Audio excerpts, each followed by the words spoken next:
Olha só, a Cosan de 2024, começo de 2024 até agora, enquanto eu gravo esse vídeo, ela cai 22,6% nesse ano. Só que não é de hoje que isso está acontecendo. Se você volta um pouquinho mais na história, de 2021, julho de 21 até agora, a queda chega próxima a 45%. Isso já é quase metade do valor investido naquela época. Por isso que fica a pergunta, depois dessa queda toda, ela ficou barata para quem está pensando em investir ou ela é uma cilada e vai continuar caindo pra caramba? Até porque essa é uma das empresas que está dentro da carteira de investimentos da família Basta, da Luiz e do Luiz Basta também. Por isso que nesse vídeo eu vou te contar quais são os problemas que ela está enfrentando, quais são as recomendações para a Cosan nesse momento e se vale a pena ou não segundo os critérios de uma estratégia. E para a gente entender o problema da Cosan nesse momento, a gente precisa entender isso aqui, ó. O que é que a Cosan faz da vida? Segundo a própria empresa, ela é uma gestora de portfólio que investe em ativos irreplicáveis no setor de energia renovável, agronegócio, óleo e gás, mineração e crédito de carbono. Ou seja, ela é uma empresa que investe em outras empresas, também conhecido como uma holding. E aí aqui muita gente pode pensar,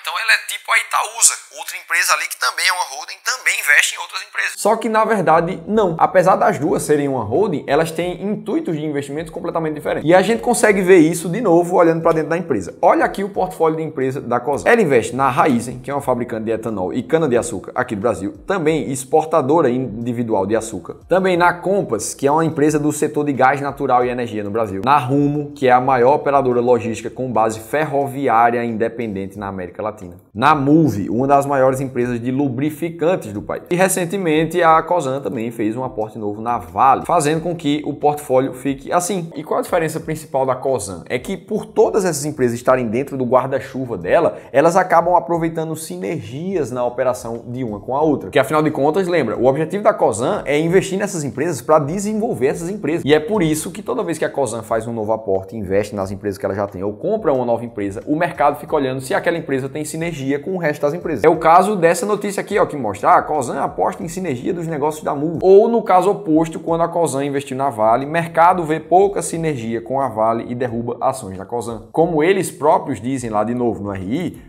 o objetivo é impulsionar a potencialidade do Brasil e das empresas do Brasil. Isso tudo é bem diferente do que a Itaúsa faz. Perceba que aqui no portfólio da Itaúsa você tem empresas que vão desde a CCR de infraestrutura até a Alpargatas, que fabrica calçados, até o setor financeiro Itaú. Inclusive a EGE aqui, a Copa Energia do setor de energia. Ou seja, são setores muito distintos que não apresentam sinergia entre si. O objetivo da Itaúsa é apenas investimento financeiro. Ela quer ser uma boa alocadora de ativos. Diferente da Cosan, que quer colocar o dinheiro e quer desenvolver aquelas empresas meio que com gestão, com presença junto com elas, aproveitando o ecossistema que a holding oferece. E aí você pode perguntar, tá, Felipe, mas por que isso tem a ver com a queda da Cosan e tu tá trazendo isso aqui? Eu te digo, tem tudo a ver. Porque pensa comigo, afinal de contas, comprar outras empresas custa caro. E uma holding ou qualquer outra empresa na bolsa ou não na bolsa, ela tem três formas de captar dinheiro para fazer os investimentos dela. O primeiro deles é o capital próprio. É o dinheiro que os sócios colocam ali para começar a empresa, que inclusive é o dinheiro mais barato, porque você não paga juros nenhum por ele. Agora, liquidez é uma coisa que nem sempre todo mundo tem para fazer os investimentos que você quer. E nem sempre é interessante você colocar todo o seu dinheiro para fazer um investimento novo. Você pode ir para as outras formas de financiamento da empresa, que são os capitais de terceiros, que pode ser através de dívida, onde você vai pedir ali num banco, ou no mercado de capitais, através de uma debênture, de uma CRA, de uma CRI, e aí você vai pagar um juros pré-acordado por essa dívida, para o banco ou para quem te emprestou, ou você pode captar novos recursos através de novos sócios. Aí você vai vender uma parcela das ações da sua empresa e vai colocar dinheiro para dentro do caixa, e aí sim fazer seus investimentos. Inclusive as empresas fazem isso através do IPO, através de uma subscrição, de um follow-on. Essa, inclusive, que é a forma mais cara de financiamento da empresa, afinal de contas, você está colocando novos sócios para dentro e eles vão ter direito a uma parcela do seu lucro para sempre. E o que a Cosan fez nos últimos anos é que ela pediu muito recurso através de dívida. Não à toa, se a gente vai olhar para a dívida líquida da Cosan aqui desde 2018, ela saiu de 20 bilhões para casa de 55 bilhões, é quase 3 vezes em cerca de 5 anos. Além disso, a alavancagem de dívida sobre EBITDA vem subindo também, saindo de 2,1 para 2,4. Ou seja, ela tomou muita dívida, mas o crescimento de caixa operacional dela não acompanhou o crescimento da dívida. E isso acaba atrapalhando os resultados da empresa. Porque, afinal de contas, se a gente olhar para os últimos 12 meses, a geração de caixa que a Cosan teve foi de 13 bilhões de reais. Sendo que desses 13, somente para pagar dívidas financeiras, foram quase 8 bilhões, como mostra aqui o DRE da empresa. E é claro que dentro da conta resultados financeiros, tem outras contas também que não somente juros, mas a própria empresa falou que o principal daquele valor ali são os valores de juros das dívidas. Consequências disso tudo, apesar da gente ver a receita líquida da Cosan explodindo de 2019 para frente,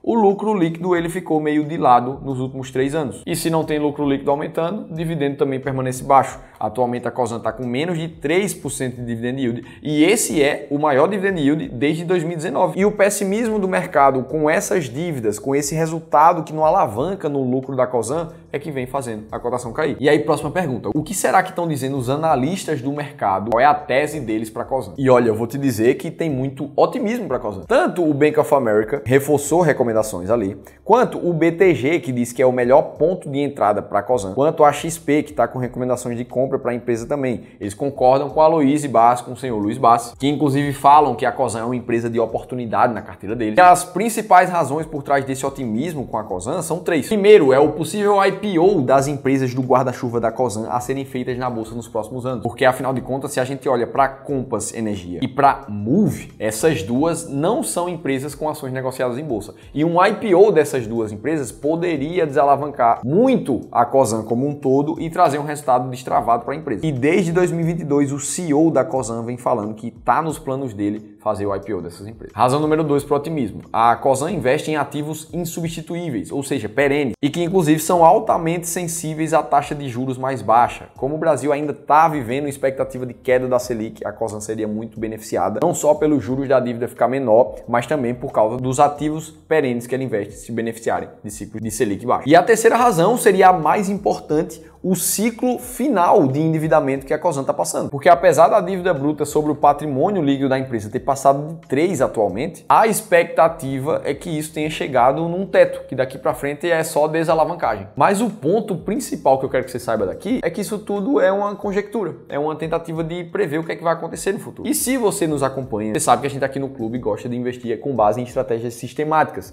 que independam da nossa emoção, do que é que a gente acha, do que é que a gente acha que vai acontecer no futuro, e que principalmente que a gente invista com critérios que não mudem quando a gente está avaliando a empresa A, quando a gente está avaliando a empresa B.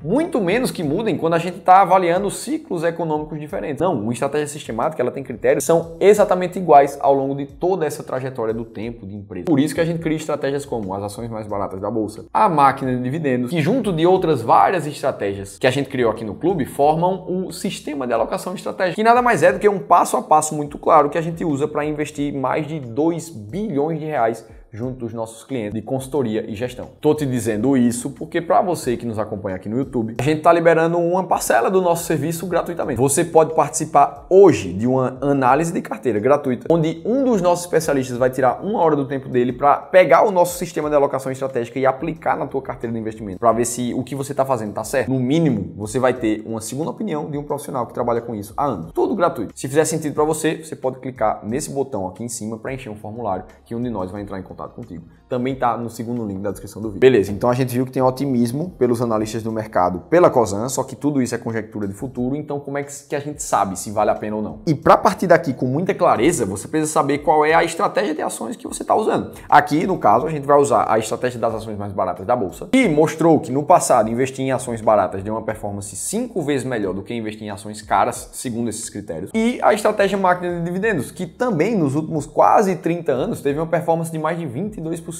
com dividend yield acima de 7% ao ano. Lógico que isso tudo não é garantia de que os investimentos dessas estratégias vão sempre dar certo, mas são resultados que comprovam que investir com esses critérios faz sentido. E se você está na dúvida de qual das duas é melhor para você, a análise de carteira vai te ajudar com isso. É uma questão muito pessoal, de decisão, de perfil de investimento. Mas sem mais delongas, vamos olhar para a Cosan aqui e primeiro ver se ela está barata. Para isso, a gente olha para a geração de caixa medida pelo EBIT da empresa, que está na casa de 13 bilhões nesse momento, e compara com o valor de 75 bilhões de valor de firma, Enterprise Value, da Cosan nesse momento. Isso tudo faz com que ela fique com um earning yield de pouco mais de 12%, colocando ela lá na posição número 40 do ranking das ações mais baratas da bolsa distante das 20 primeiras, que são as mais baratas. Então, agora a Cosan não está barata, segundo o nosso método. E aí vamos olhar os filtros da máquina de dividendos agora. A Cosan tem uma presença de pagamento de dividendos por mais de 5 anos, sem falhar nenhum ano, então ela passa no primeiro filtro. E por segundo, quando a gente olha para a média de dividendo yield distribuído nos últimos 3 anos, a gente vê 3,4% ao ano pela Cosan, colocando ela na posição número 60 do ranking da máquina de dividendos. Ou seja, ela não está barata, ela não está positiva para quem pensa em dividendos agora. É bom a gente ter essa clareza porque existem outras empresas que estão muito baratas, inclusive eu te revelo 10 delas nesse e-book que está rolando aí na tela para você, te ensinando como é que a estratégia das ações mais baratas funciona.